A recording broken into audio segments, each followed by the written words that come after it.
Friends, स्वागत है आप सभी का एजुकेशन पूजा क्लासेस में। मैं तनीश और आज हम लोग शुरू कर रहे हैं प्रतिबिंब।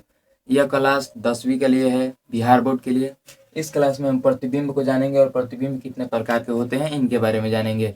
इस क्लास से कोई भी रिलेटेड डाउट रहता है आप लोगों का तो कमेंट करके पूछिएगा अंत में ज़रूर।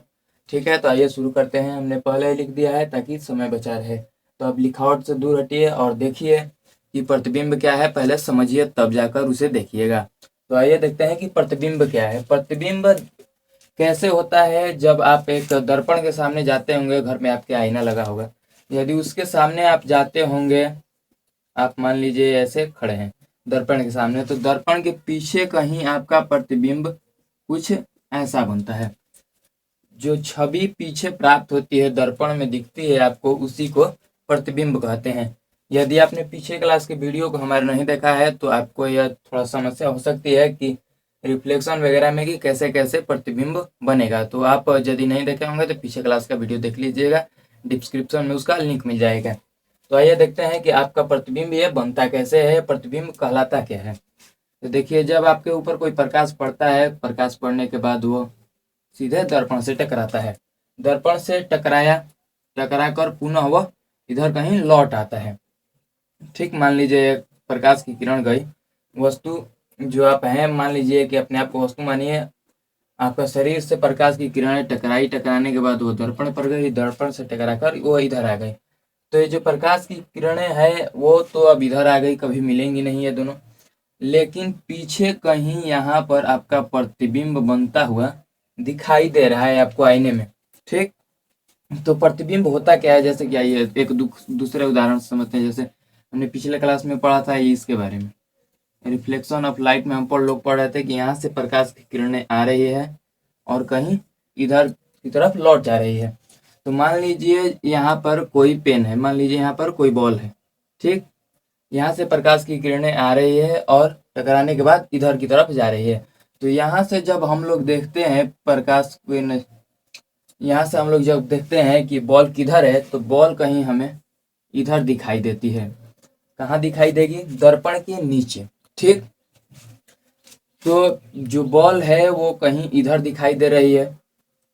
अगर हम यहाँ से कहीं इस बॉल को इस दर्पण में देखेंगे तो वो कहीं इधर दिखाई देगी। ठीक, तो इस बॉल का जो यह तस्वीर दिख रहा है आपको, इसी को छवि कहते हैं।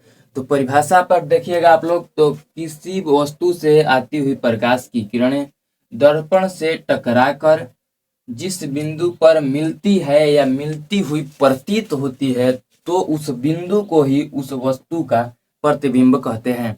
ठीक है, तो यहाँ पर देखिए, ये कोई वस्तु है, इससे प्रकाश की किरणें मान लीजिए यहाँ पर आ रही है, यहाँ से टकराकर इधर की तरफ जा रही है। ठीक है, यहाँ से जब प्रकाश की किरणें आ रही है, टकराकर इधर की तरफ जा रही है, तो टकराने के बाद देखिए दोनों किरणें समानांतर है। समानांतर है तो वह मिल नहीं रही है, लेकिन यहाँ पर नीचे हमको प्रतिबिंब दिख रहा है। इसका प्रतिबिंब जब दिख रहा है तो ये मिलती हुई प्रतीत हो रही है। ठीक, तो जब मिलती हुई प्रतीत हो रही है किरणें, जिस बिंदु पर मिलती हुई प्रतीत हो रही है, इस बिंदु पर देखिए ध्यान से, इस बिंदु पर मिलती हुई प्रतीत हो रही है, तो इसी बिंदु को, इस गेंद का क्या कहेंगे? प्रतिबिंब इमेज कहेंगे।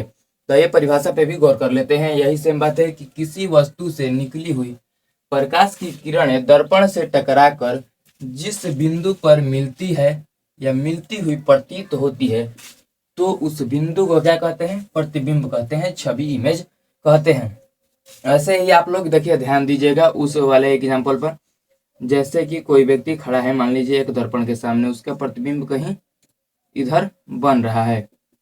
ठीक है, तो यहाँ से प्रकाश की किरणें इस दर्पण से टकराई, टकराने के बाद प्रकाश की किरणें इधर घूम गई। जैसे किसी वस्तु से निकली हुई प्रकाश की किरणें, यहाँ पर देखिए, किसी वस्तु से निकली हुई, वस्तु कौन है? यहाँ पर व्यक्ति है। इससे निकली हुई प्रकाश की किरणें दर्पण से टकराकर जिस बिंदु पर मिलती है, यहाँ पर मिलेगी नहीं क्योंकि ये इधर की तरफ, दोनों तरफ अलग अलग जा रही है। मान लीजिए समतल दर्पण है तो समतल आएगी, समानांतर तब पर भी ये नहीं मिलेगी। ठीक, तो मिलती है या मिलती हुई प्रतीत होती है, तो मिलती हुई किधर प्रतीत हो रही है? पीछे की तरफ यहाँ पर मिलती हुई प्रतीत हो रही है। तो जिस बिंदु पर ये मिलती हुई प्रतीत हो रही है, यह इसे बिंदु मानेंगे हम लोग। जिस बिंदु पर ये मिलती हुई प्रतीत हो रही है उस बिंदु को ही उस वस्तु का क्या कहते हैं, प्रतिबिंब छवि या इमेज। इसी बिंदु को इस वस्तु का प्रतिबिंब छवि इमेज कहते हैं। ठीक, आइए देखते हैं कि प्रतिबिंब कितने प्रकार का होता है। प्रतिबिंब देखिए दो प्रकार का होता है। कौन कौन से? एक वास्तविक प्रतिबिंब रियल इमेज, तथा दूसरा है हमारा काल्पनिक प्रतिबिंब और वर्चुअल इमेज, जिसे अंग्रेजी में वर्चुअल इमेज कहते हैं। तो आप लोग स्क्रीनशॉट ले लीजिए, लिख लीजिएगा। अब आइए बात करते हैं हम लोग वास्तविक प्रतिबिंब या फिर काल्पनिक प्रतिबिंब क्या होता है। तो आइए इसके बारे में जानते हैं। तो चलिए अब समझते हैं कि वास्तविक प्रतिबिंब क्या होता है, काल्पनिक प्रतिबिंब क्या होता है। हमने प्रतिबिंब में क्या समझा है कि कोई वस्तु होगी जो दर्पण से टकराकर उसकी किरणें या फिर मिलेंगी एक बिंदु पर या फिर मिलती हुई प्रतीत होंगी। तो इसी में काल्पनिक प्रतिबिंब और वास्तविक प्रतिबिंब दोनों की परिभाषा छिपी हुई है। जैसे हम ये जान लें कि कब मिलेगी या कब मिलती हुई प्रतीत होगी। मान लीजिए अगर मिलेगी तो उसे क्या कहेंगे, और मिलती हुई प्रतीत होगी तो उसे क्या कहेंगे। तभी हमारा ये जो है वास्तविक प्रतिबिंब और काल्पनिक प्रतिबिंब में अंतर समझ में आएगा। तो आइए देखते हैं हम लोग। मिलती हुई अगर प्रतीत होती है, मान लीजिए अगर वो बिंदु पर मिल रही है तो उसे वास्तविक प्रतिबिंब, अगर वो मिलती हुई प्रतीत हो रही है तो काल्पनिक प्रतिबिंब। जैसे आइए देखते हैं हम। मान लीजिए यह कोई अवतल दर्पण है। ठीक, अवतल दर्पण में जब कोई व्यक्ति यहाँ पर खड़ा होगा तो उसकी प्रकाश की किरणें ऐसे जाएंगी, इधर टकरा जाएंगी, सॉरी इधर नीचे की तरफ आएंगी और यहाँ से भी ऐसे आकर कहीं इधर मिल जाएंगी। जिस बिंदु पर ये किरणें मिल रही है, रुकिए थोड़ा सा इंक डाल लेते हैं, आपको शायद दिखाई न दे रहा हो। हाँ, तो हम लोग समझ रहे थे कि वास्तविक प्रतिबिंब क्या है। मान लीजिए आप किसी अवतल दर्पण के सामने खड़े हैं। अवतल दर्पण जहाँ पर लगा होता है, जैसे कि पार्लर्स में, लेडीज पार्लर्स में, वहाँ पर अवतल दर्पण लगा होता है। तो ये देखिए जैसे कि प्रकाश की किरणें इस दर्पण से टकराएंगी और टकरा के मान लीजिए यहाँ से प्रकाश की किरणें निकलने के बाद वो दर्पण से टकराई, टकराने के बाद वो पुनः आकर इस बिंदु पर मिल गई। जब ये वास्तव में एक बिंदु पर मिल रही है, ये प्रकाश की किरणें आकर वास्तव में एक बिंदु पर जब मिल रही है तो उसे वास्तविक प्रतिबिंब रियल इमेज कहते हैं। तो इसके परिभाषा में क्या होगा, यहाँ पर ध्यान दीजिएगा कि वास्तविक प्रतिबिंब हमेशा कैसा होता है। तो वास्तविक प्रतिबिंब हमेशा उल्टा बनता है।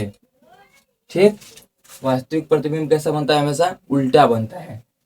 और वास्तविक प्रतिबिंब को पर्दे पर भी प्राप्त किया जा सकता है। जैसे कि आप यदि यहाँ पर पर्दा लगाते हैं तो प्रतिबिंब प्राप्त होगा। जैसे कि आप यदि गए होंगे किसी के बारात में तो वहाँ पर जो प्रोजेक्टर पर फिल्म दिखाई जाती है, पर्दे पर फिल्म दिखाई जाती है, वास्तविक प्रतिबिंब का ही कमाल होता है। वास्तविक प्रतिबिंब ही होती है जिसे पर्दे पर रोक कर हम लोग देख पाते हैं। उसी प्रकार से जो वास्तविक प्रतिबिंब यहाँ पर है वो भी उल्टी होती है, वहाँ पर भी उल्टा होता है, मगर फिर से उसे बदलने के लिए एक और लेंस का उपयोग किया जाता है जिससे वो इस तरह रहता है। मान लीजिए वो ऐसे प्रतिबिंब निकला, उससे निकलने के बाद यदि हम फिर से यहाँ पर कोई लगा दे कि वास्तविक प्रतिबिंब निकालने वाला, तो फिर से क्या हो जाएगा, उल्टा हो जाएगा। उल्टा हो जाएगा तो हमें अब ये सीधा दिखाई देने लगेगा। ठीक, तो आइए अब समझते हैं कि वास्तविक प्रतिबिंब किसे कहते हैं। जैसे कि इसके परिभाषा को भी देख लेते हैं कि किसी वस्तु से निकली हुई प्रकाश की किरणें दर्पण से टकराकर जिस बिंदु पर मिलती है तो उस बिंदु को ही इस वस्तु का प्रतिबिंब कहते हैं। ठीक है, इसी बिंदु को ही इस वस्तु का क्या कहेंगे, प्रतिबिंब। कब कहेंगे, तो जब ये प्रकाश की किरणें अगर मिल जाए, वास्तव में मिल जाए प्रकाश की किरणें, तब जाकर इस बिंदु को क्या कहेंगे, इस वस्तु का प्रतिबिंब। तो परिभाषा ये लिख देते हैं यहाँ पर कि वास्तविक प्रतिबिंब की परिभाषा क्या है। तो इसी में भी आप चाहे तो आप लिख सकते हैं, जैसे कि किसी वस्तु से निकली हुई प्रकाश की किरणें दर्पण से टकराकर जिस बिंदु पर मिलती है, यहाँ पर ये नहीं होगा कि मिलती हुई प्रतीत होती है, ये काल्पनिक में होगा। तो यहाँ पर परिभाषा किसी वस्तु से निकली हुई प्रकाश की किरणें जिस बिंदु पर मिलती है उसी बिंदु को वास्तविक प्रतिबिंब कहते हैं, वास्तविक प्रतिबिंब कहते हैं। तो आइए एक बार लिख भी देते हैं आप सभी के लिए कि वास्तविक प्रतिबिंब किसे कहते हैं। उसके नीचे एक छवि बना लीजिएगा जिससे यह हमेशा याद रहेगा कि वास्तविक प्रतिबिंब कैसे बनता है। तो आइए इसका परिभाषा लिखते हैं। तो आइए इसकी परिभाषा हमने यहाँ पर लिख दिया है। इस परिभाषा और डायग्राम से समझ लेते हैं फिर से एक बार कि वास्तविक प्रतिबिंब क्या है। तो आइए देखते हैं, किसी वस्तु से निकली हुई प्रकाश की किरणें। यहाँ पर वस्तु कौन सा है, तो वस्तु हमारा ये है, इससे प्रकाश की किरणें निकल रही है। कोई भी वस्तु हो जो दिखाई दे रहा है उसे प्रकाश स्रोत माना जाता है। तो यहाँ पर बिंदु स्रोत या प्रकाश स्रोत भी लिख सकते हैं वस्तु के जगह पर, ठीक है। तो किसी वस्तु से निकली हुई प्रकाश की किरणें दर्पण से टकराकर, दर्पण से, ये हमारा दर्पण है, ठीक, दर्पण से टकराकर जिस बिंदु पर मिलती है उसे, जिस बिंदु पर मिलती है उसे मतलब ये बिंदु, इस बिंदु की बात हो रहा है, उसे का मतलब इस बिंदु, जिस बिंदु पर मिलती है उसे वस्तु का प्रतिबिंब कहते हैं। इस बिंदु को ही वस्तु का प्रतिबिंब कहते हैं। वस्तु कौन सा है, तो वस्तु हमारा ये है, इसका प्रतिबिंब कौन सा है, यह वस्तु, यह बिंदु, ठीक है। तो आप चाहे तो इसे डायग्राम के साथ उतार सकते हैं यहाँ पर, वस्तु और यह प्रतिबिंब, ठीक। तो आप लोग चाहे तो इसका स्क्रीनशॉट ले लीजिए। तो आइए काल्पनिक प्रतिबिंब को समझने से पहले आइए जान लेते हैं कि वास्तविक प्रतिबिंब के गुण कौन कौन से हैं और गुण किस तरह से कार्य करते हैं, उन सभी के बारे में भी हम लोग जानेंगे। तो पहला हमारा गुण क्या है, यह हमेशा उल्टा दिखाई देता है। आप देख भी सकते हैं जब भी काल्पनिक वास्तविक प्रतिबिंब बनेगा वो हमेशा उल्टा ही बनेगा। दूसरा गुण क्या है, इसे पर्दे पर प्राप्त किया जा सकता है। आप जो देखते हैं फिल्म में जो पर्दे पर दिखाई देती है वही वास्तविक प्रतिबिंब है, उसी वास्तविक प्रतिबिंब को पर्दे पर प्राप्त किया जा सकता है। जैसे इसमें भी हम यहाँ पर यदि पर्दा लगाते हैं तो यह वास्तविक प्रतिबिंब पर्दे पर दिखाई देगा, ठीक है। अगला हमारा क्या है कि यह हमेशा दर्पण के सामने बनता है। इसके कहने का क्या अर्थ है कि यह हमेशा दर्पण के सामने बनता है। जो काल्पनिक प्रतिबिंबें होंगी वो दर्पण के हमेशा सामने ही बनेंगी, न कि इधर पीछे कहीं बनेंगी, ठीक है। तो इसके बारे में अभी और आगे जानेंगे कि दर्पण के सामने हमेशा क्यों बन रही है वास्तविक प्रतिबिंब। जब हम लोग दर्पण पढ़ेंगे कि दर्पण कौन कौन से दर्पण होते हैं, कैसे कैसे कार्य करते हैं, उन सभी में भी इसे अच्छे से समझेंगे। तो ये अगला हमारा है कि इसे दर्पण में नहीं देखा जा सकता है। यह बहुत महत्वपूर्ण है कि जब भी वास्तविक प्रतिबिंब बनेंगी तो उसे सिर्फ पर्दे पर ही देखा जा सकता है। आप चाहेंगे कि यहाँ खड़ा होकर आप दर्पण में देख ले तो वह आप नहीं देख सकते हैं, क्योंकि जब आप यहाँ पर खड़ा होंगे तो इधर कहीं आपका प्रतिबिंब बनेगा और आपकी किरणें टकरा कर इधर आएंगी। इधर आने से आपका जो प्रतिबिंब है इसमें नहीं दिखाई देगा, वो हमेशा पर्दे पर ही दिखाई देगा, ठीक है।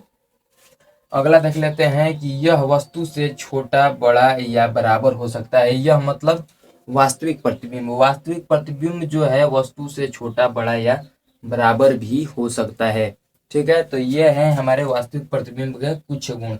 आप चाहे तो स्क्रीनशॉट लीजिए, यहाँ से इसका परिभाषा, फिर डायग्राम और ये गुण, ऐसे करके यदि आप नोट्स बनाते हैं तो ये बेहतर होगा। नोट्स आप जब भी इसे देखेंगे तो इस चित्र से ही समझ सकते हैं कि यह कैसे कार्य करता है और कैसे कैसे ये बनता है, और इसके गुण को भी यह डिफाइन करता है कि कैसे कैसे ये गुण हैं और इन गुणों को इस पर कैसे लागू किया जा सकता है, ठीक है।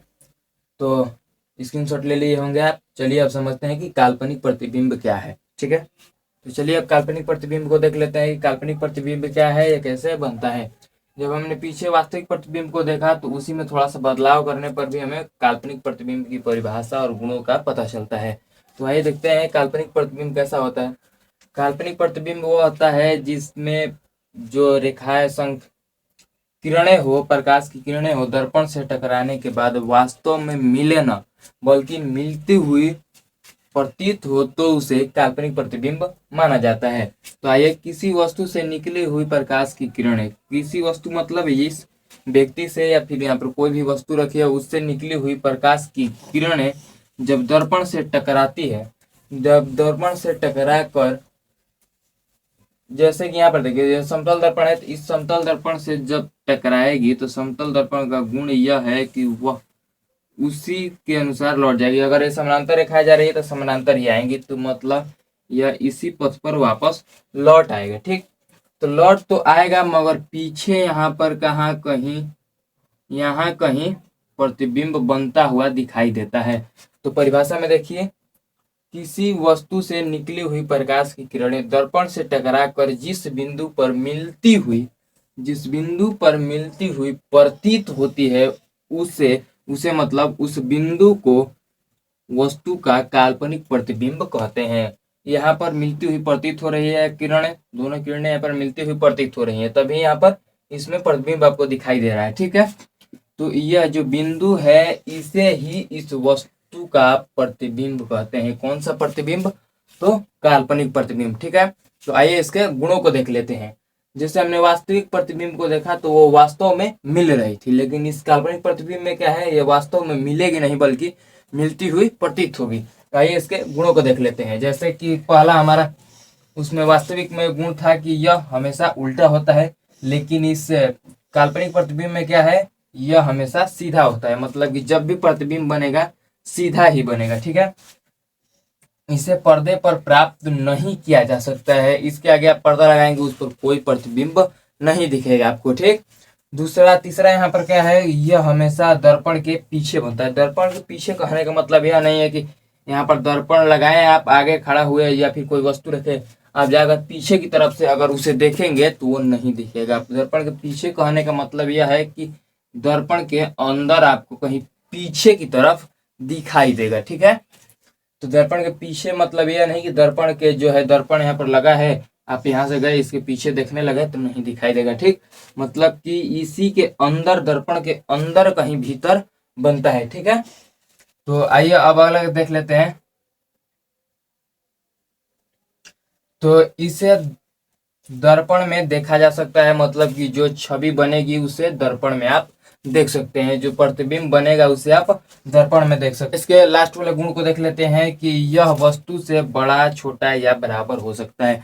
जैसे हमने पीछे यहाँ पर चित्र था उसमें देखे कि वह वस्तु के बराबर ही था, मगर फिर भी उत्तल दर्पण में जब आप साइड मिरर में देखें, जैसे गाड़ी का दर्पण लगा होता है इधर साइड में, उसमें देखेंगे तो वस्तु से वो छोटा प्रतिबिंब बनाता है। ठीक, फिर जब हम अवतल दर्पण का उदाहरण लेंगे तो अभी आगे पढ़ेंगे हम लोग, उसमें यह बड़ा प्रतिबिंब बनाता है। तो दोनों में कॉमन चीज क्या है कि यह बड़ा, छोटा और बराबर दोनों प्रतिबिंब बना सकते हैं। ठीक, काल्पनिक प्रतिबिंब हो या वास्तविक प्रतिबिंब हो, दोनों वस्तु से बड़ा, छोटा या बराबर बन सकता है। ठीक, ये हो गया हमारा प्रतिबिंब। ये दो प्रकार का होता है, काल्पनिक और आभासी। यदि आपको कोई डाउट रह गया है तो उसे आप पूछ सकते हैं, कमेंट जरूर कीजिएगा। धन्यवाद।